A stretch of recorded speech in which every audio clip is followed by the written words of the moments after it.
கர்த்தருடைய பரிசுத்த நாமத்துக்கு ஸ்தோத்திரம். உங்களை மீண்டும் சந்திப்பதில் நான் மகிழ்கிறேன்.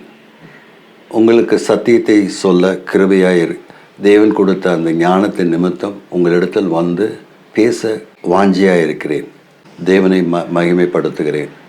நன்றி. நாம் செய்திக்கு கடந்து போவோம். போன செய்தியில் கடைசியாக மார்க் 16:16 என்ற சுவிசேஷத்தின் வசனத்தை நான் சொன்னேன்.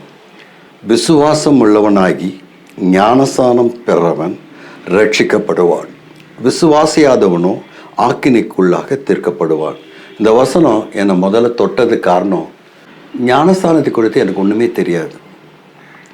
ஏன்னா பாரம்பரிய கத்தோலிக்க திருச்சபையில் வந்ததுனால நான் குழந்தையிலே கொடுத்த ஞானஸ்தானம் போதும் என்று எண்ணி இருந்தேன்.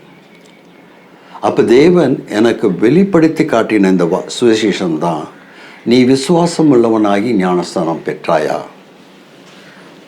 மத்திய சுவிசேஷத்தில் என்ன சொல்கிறாங்க?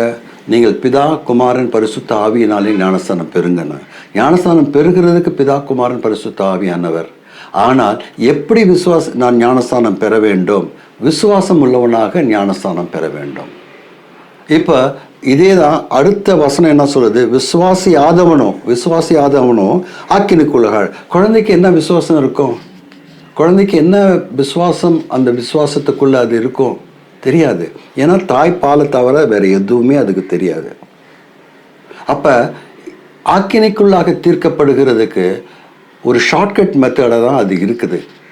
எப்போ விசுவாசம் வரும்னாக்கா, ஒருவனுக்கு ஞானம் வரும்பொழுது அவனுக்கு விசுவாசம் வரும்.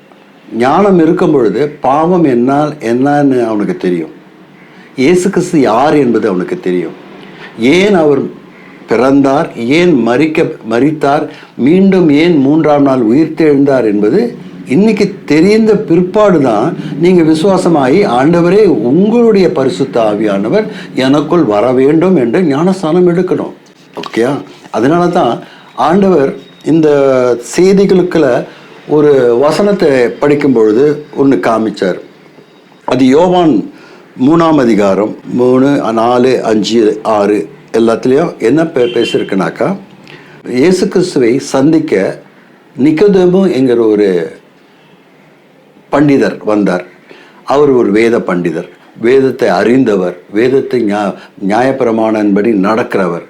அவர் ஆண்டவர்கிட்ட வரும் பொழுது அவருக்கு சொல்கிற ஏசு என்னப்பா சொல்கிறாருனாக்கா, ஏசு அவனுக்கு பிரத்யுத்தரமா, ஒருவன் மறுபடியும் பிறவாவிட்டால் தேவனுடைய ராஜ்யத்தை காண மாட்டான் என்று மெய்யாகவே உங்களுக்கு சொல்லுகிறேன் என்றார்.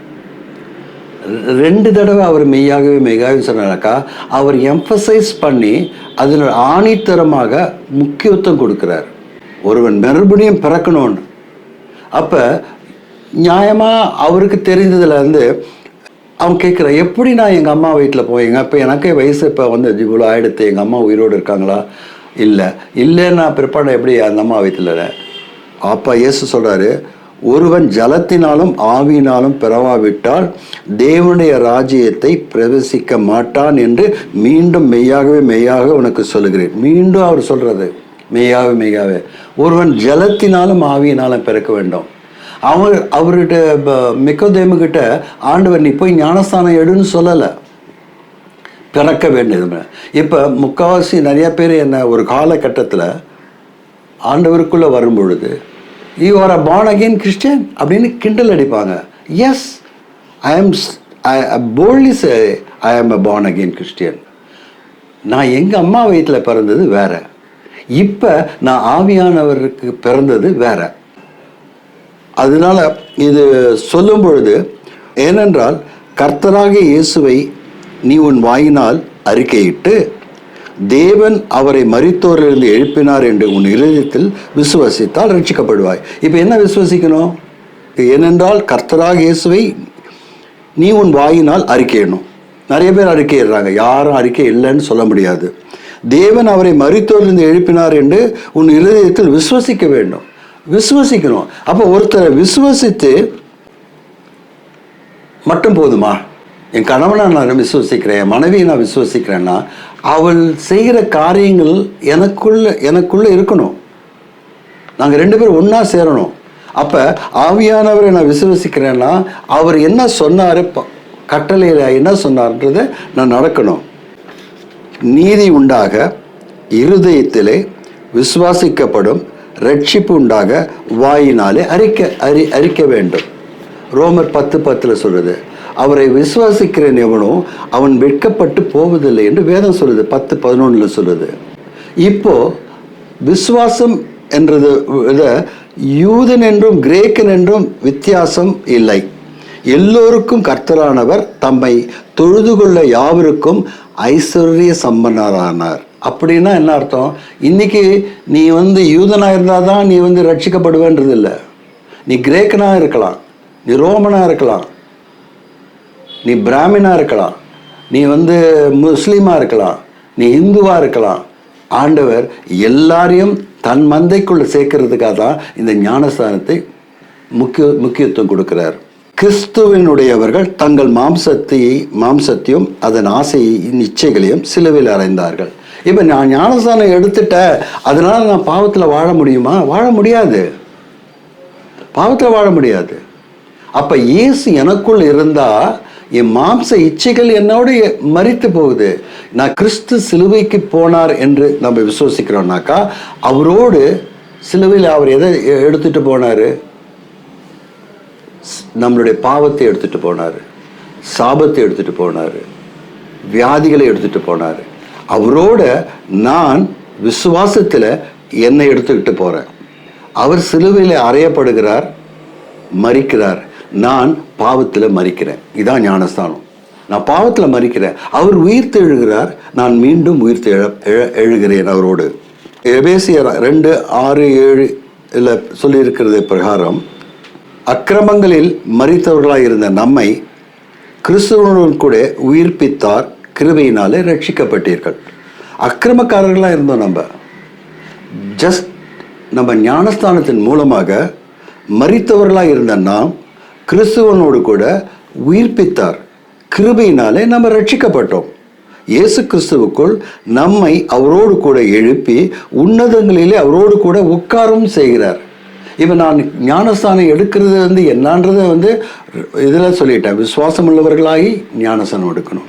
விசுவாசம் இல்லாமல் இந்த ஞானஸ்தானம் எடுத்த அந்த ஞானஸ்தானம் எடுத்தேன்னு சொன்னால் அது அர்த்தம் இல்லை.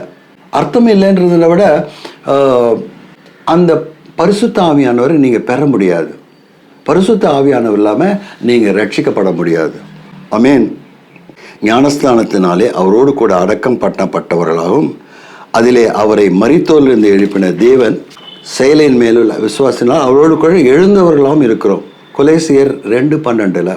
அப்போ மரித்தவர்களாக இருக்கிற நாம் மீண்டும் விசுவாசத்தினாலே அவரோடு கூட எழுந்தவர்களாக இருக்கிறோம். அப்போ என் பாவம் எனக்கு மன்னிக்கப்பட்டதுன்னு நான் அந்த இடத்துல நான் நம்புகிறேன். கிழக்குக்கும் மேற்கும் எவ்வளவு தூரமோ அப்போ என் பாவங்கள் அவ்வளவு தூரம் அவர் என்னை தூக்கி போட்டார். ஓகே, இப்போ நான் ஞானஸ்தானம் எடுத்துட்டேன், பாவம் செய்யாமல் இருக்கிறேனா? பாவ சிந்தனைகள் வராமல் இருக்கிறதா? வருது. அதில் தான் இப்போ ஞானஸ்தானத்தின் மூலமாக நீங்கள் என்னவா ஆகுறீங்கன்னாக்கா, கர்த்தருடைய குமாரனும் குமார்த்தியுமாக இருக்கீங்க. தப்பு செஞ்ச பிள்ளைய வீட்டை விட்டு யாரோ தகப்பன் துரத்த மாட்டார், அடிப்பார், கண்டிப்பார். ஆனால் தன் வீட்டில் தன் அடைக்கலமாக தான் வைத்திருப்பார்.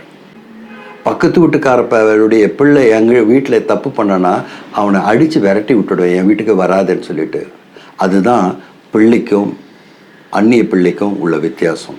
அப்போ என்ன, அவர் தன் பிள்ளையாய் வைத்திருக்கிறதுனால மீண்டும் நான் எழும்பி பிரகாசிக்கத்தக்கதாக என்னை பரிசுத்தப்படுத்துகிறார். ஆமேன். ரோமர் 7:6 இப்பொழுது நாம் பழமையான எழுத்தின்படி அல்ல, புதுமையான ஆவியின்படி ஊழியம் செய்யத்தக்கதாக நம்மை கட்டியிருந்த நியாயப்பிரமாணத்திற்கு நாம் மரித்தவர்களாகி அது நின்று விடுதலையாக்கப்பட்டிருக்கிறோம். அப்போ நியாயப்பிரமாணத்துக்கு நம்ம விலக்கப்பட்டு இருக்கிறோம், கிருபைக்கு உடன்பட்டு இருக்கிறோம்.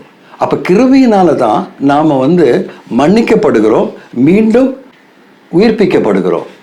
அதனால நாம் அந்த சேற்றில் விழுந்து தவறி விழுந்துட்டா அந்த இடத்துலயே நாம் இருக்க போறதில்லை. கை பிடித்து தூக்கு விடுகிற இயேசு நம்மளோடு இருக்கிறார், ஆவியானவர் நம்மளோடு இருக்கிறார். நம்மளோடு இருக்கிறபடினால தான் இந்த ஆவியானவர் நம்மளை விட்டு கொடுக்கறதில்ல. நீங்கள் நியாயப்பிரமாணத்திற்கு கீழ்ப்பட்டிராமல் கிருபைக்கு கீழ்ப்பட்டிருக்கிறபடியினால் பாவங்களை உங்களை மேற்கொள்ளாது என்று ரோமர் 6:14 சொல்லியிருக்கிற பிரகாரம் நான் நியாயப்பிரமாணத்துக்கு கீழ்ப்பட்டல, நான் கிருபைக்கு கட்டுப்பட்டிருக்கேன். எனக்கு கிருபை அதுதான். இப்போ ஒரு சொல்லுவாங்க, நீ ஞானஸ்தானம் எடுத்துட்ட, பரிசுத்தமாக வாழணும், உன்னால் முடியல, நீ தப்பு பண்ணிட்ட, அதனால் பார் நீ இந்த பாவத்துக்காக நீ நரகத்துக்கு போவேன்னு சொன்னாக்கா, இயேசு கிறிஸ்து எனக்கு முன்னாடி வந்து அங்கே பாரு, கல்வாரி பாரு, சிலுவையை பாரு, அவனுக்காக நான் ரத்தம் சிந்தினேன், எனக்காக பரிந்துரை செய்கிற தேவன் என்னோடு இருக்கிறார். ஸோ பிசாசானவன் என்னை மேற்கொள்ள முடியாது. ஸோ நான் நியாயப்பிரமாணத்துக்கு கீழ்ப்பட்டில்ல. 10 கட்டளையில் ஒரு கட்டளை செஞ்சால் பாவம் நியாயப்பிரமாணத்தை மீறினதாக இல்லை, கிருபையினால் கீழ்ப்பட்டிருக்கபடினால பாவம் என்னை மேற்கொள்ளாது. ஓகே, கல்யாணம் ஆச்சு, நான் அது ஒரு சொல்கிறது வழக்கம். கல்யாணம் ஆயிடுச்சு, மனைவிக்கு நான் துரோகம் செஞ்சேன்னா என் மனசாட்சி எனக்கு கொல்லும் இல்லையா? மனைவி கணவனுக்கு துரோகம் செஞ்ச மனைவி அதே மாதிரி தான் உனக்கு கர்த்தருக்கு கீழ்ப்படியாமல் நீ போக மாட்ட. உனக்குள்ளே அந்த நியாயப்பிரமாணம் உள்ளே எழுதப்பட்டு இருக்கிறது. ஞானஸ்தானத்தின் மூலமாக நியாயப்பிரமாணமே உனக்குள்ளே எழுதப்பட்டிருக்கு. ஞானஸ்தானம் மிக மிக மிக முக்கியம். அந்த ஞானஸ்தானம் இல்லாமல் அன்றியும் நீங்கள் மீட்கப்படும் நாளுக்கென்று முத்திரையாக பெற்ற தேவனுடைய பரிசுத்த ஆவியை துக்கப்படாதீங்கள் என்று எபேசியர் 4:30 சொல்லியிருக்கு. 4:30 என்ன சொல்லுங்க? பரிசுத்த ஆவியினர் துக்கப்படுத்தாதீங்க. எப்படி உங்கள் கணவனை துக்கப்படுத்தாதீங்க, மனைவியை துக்கப்படுத்தாதீங்கன்னு சொல்கிறதே போல நானும் என் ஆவியானவரும் நான் ஒன்றா இருக்கிறோம். தப்பு செஞ்சால் கூட அன்கண்டிஷனல் லவ் அவர்கிட்ட இருந்து இருக்கும். அன்கண்டிஷனல் லவ் கணவனுக்கு மனைவிக்கு கொடுக்குற கட்டளையே இதுதான். கணவனே, உன் மனைவியை அன்கண்டிஷனலாக நீ லவ் பண்ணு, அன்பு செய். மனைவியே கணவனுக்கு கீழ்ப்படி. இதுதானே சத்தியம். அதே தான் அந்த சத்தியம். நான் மனைவி மனவாட்டியாக இருக்கிற என் சபை, மனவாட்டியாக இருக்கிற நான் தனிப்பட்ட முறையில் என் தேவ ஆவியானவருக்கு நான் கீழ்ப்படிய வேண்டும். நான் கீழ்ப்படியலைன்னா அது பிரயோஜனம் இல்லை. ஆவியானவர் நமக்கு சொல்லுகிற வார்த்தைகள் இதுதான். நீங்கள் ஞானஸ்தானம் எடுக்கணுன்றதுக்கு, அது தேவனால் ஏற்பட்டதுன்றதுக்கு நான் விளக்கங்கள் கொடுத்தேன். தேவன் பிளான் பண்ணாமல் செய்ய மாட்டார். அந்த தேவன் பிளானை நான் மாற்றி போடுறதுக்கு யாருக்குமே அதிகாரம் கிடையாது, யாருக்குமே கிடையாது. அதனால தான் எனக்கு பிறந்து வளர்ந்து 5 வருஷமா 10 வருஷமா இல்லை 50 வருஷம் நான் இருந்த சபை எனக்கு இதை சொல்லிக் கொடுக்கல. ரொம்ப வேதனைப்படுகிறேன். நான் கேட்டேன், முழுக்கு ஞானஸ்தானம் ரைட்டா, தெளிப்பு ஞானஸ்தானம் ரைட்டா? நீ முழுக்கு ஞானஸ்தானம் எடுத்தாதான் ரைட்டுன்னு ஆண்டவர் வேதத்தில் எழுதியிருக்கிறாரு. தெளிப்பு ஞானஸ்தானம் எடுன்னு சொல்லலை. எப்போ ஞானஸ்தானம் எடுக்கணும்னா, என் பாவத்தை அறிந்து நான் ஞானஸ்தானம் எடுக்கணும். என் இயேசு யார் என்பதை நான் அறிந்து ஞானஸ்தானம் எடுக்கணும். எனக்காக உயிர் தெழுந்தார் என்பதை நான் விசுவாசித்து ஞானஸ்தானம் எடுக்கணும். மீண்டும் வரப்போகிறார். நீங்கள் உலகத்தை சுற்றி பாருங்கள், டெய்லி நியூஸை பாருங்கள். ரொம்ப ரொம்ப கடைசி காலத்தில் நாம் இருக்கிறோம். இப்போ இந்த கடைசி காலத்தில் நாம் இருக்கிற பொழுது நம் தேவனுடைய பிள்ளைகளாய் மாறாவிடில் எப்படி பரலோகத்துக்கு போக முடியும்? அதனால தான் நான் மீண்டும் மீண்டும் என்னுடைய சொந்த பந்தங்களிடத்திலும் என் நண்பர்களிடத்திலும் சொல்லுகிறேன், ஞானஸ்தானம் என்பதை விட அது என்ன ஞானஸ்தானம், நாங்கள் தான் குழந்தை ஞானஸ்தானம் எடுத்துமேன்னு திருப்பி பேசுவாங்க. நீ விசுவாசம் உள்ளவனாய் ஞானஸ்தானம் எடுத்தாயா? அவிவிசுவாசியாக இருந்தியா? அவிவிசுவாசியாக இருந்தேன்னா உனக்கு விசுவாசம்ன்றதுனா என்னன்னே தெரியாது அந்த வயசில். நான் ஒரு சாட்சி, கடைசியாக ஒரு சாட்சியோட எனக்கு தெரிஞ்ச ஒரு நண்பர் இந்து பேக்ரவுண்ட்லேருந்து அவர் வந்தார். அவர் என்னை சந்திக்கிறதுக்கு முன்னாடி கத்தோலிக்க திருச்சபையில் போய் சாமியார்கிட்ட பேசி, ஃபாதர் நான் கிறிஸ்தவனாகணும், எனக்கு ஞானஸ்தானம் கொடுங்கன்னாங்க. அவங்க ஒரு டேட் ஃபிக்ஸ் பண்ணி சொல்லி கொடுத்தாங்க. அப்போ என்னை கூப்பிட்டார், நீங்கள் வரீங்களா? வரேன் அப்படின்னு. அப்போ அந்த சர்ச்சுக்கு போகும்போது அந்த ஃபாதர் என்னை பார்த்துட்டு, எனக்கு நல்லா தெரிஞ்ச ஃபாதர் தான். நிறைய பேர் சொல்லுவாங்க முழுக்க ஞானஸ்தானம் எடுக்கணும்னு. ஆனால் நம்ம தெளிப்பு ஞானஸ்தானம் கொடுத்தாலும் ஆண்டவர் ஏற்றுக்கொள்வார். அதனால் சொல்லுங்கள். இப்போ அந்த ஒவ்வொரு ஞானஸ்தானத்துலேயும் ஒரு ஞானத்தாய் ஞான தகப்பன் உண்டு.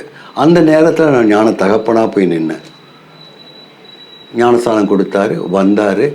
அனுதினமும் எங்கள் ஞாயிற்றுக்கிழமை என் கூட அவர் ஒரு ஏஜி சபைக்கு என் கூட வந்தார். அந்த ஏஜி சபைக்கு வரும்பொழுது தான் அவர் வித்தியாசத்தை பார்த்தார். வித்தியாசத்தை பார்த்து எனக்கு இந்த சர்ச்சில் இந்த சபையில் எனக்கு ஞானஸ்தானம் கொடுக்க சொல்லுங்க.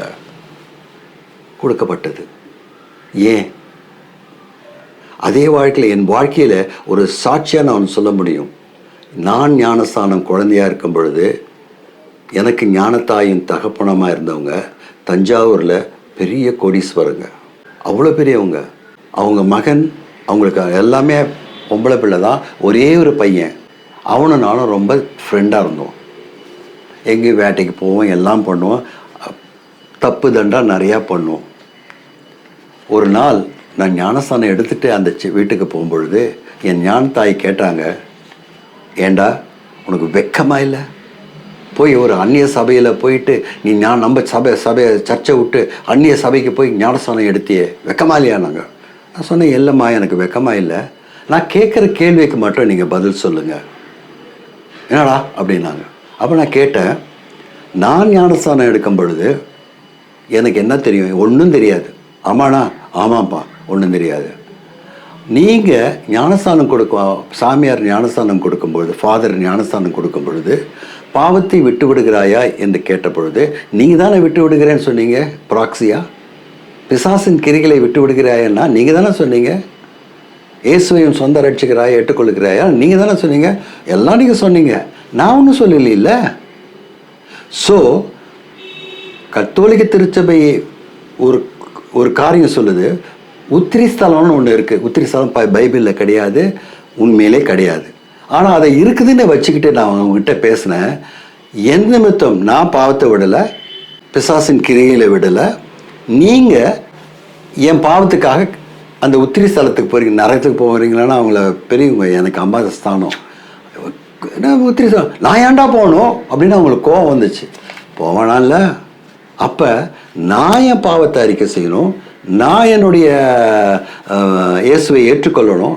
அது சொன்ன பிற்பாடு தான் ரொம்ப சந்தோஷம். இப்போ நான் சொல்கிறேன், நான் உங்களுக்கு ஞானஸ்தானம் எடுக்கிறதுக்கு முன்னாடி உங்கள் வீட்டுக்கு வரும்பொழுது எப்படி வந்தேன்? நாத்தத்தோடு வந்தேன், குடிச்சிட்டு வந்தேன். நீங்கள் என்ன சொன்னீங்க? என்னை சின்னின்னு கூப்பிடுவாங்க.